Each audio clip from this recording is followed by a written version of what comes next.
Hari ini kami dari pemerintah Kabupaten Wajo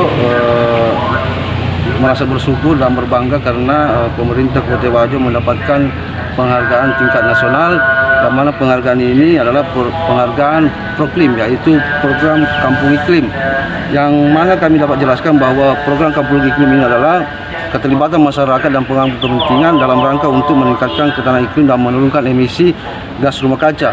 Alhamdulillah untuk Kabupaten Wajo tahun ini, tahun 2021, dari tahun 2020 kita mendapatkan sertifikat Proklim untuk Desa Makmur. Hari ini untuk tahun 2021 terjadi peningkatan, kita mendapatkan trofi program iklim utama, yang mana di seluruh Indonesia cuma 54 kabupaten kota yang mendapatkan. Dan yang kedua, hari ini juga kita mendapatkan pembina Proklim tingkat kabupaten, yang mana di seluruh Indonesia yang 33 pemerintah kabupaten, 31 pemerintah kabupaten yang mendapatkan pembina program Kampung Iklim.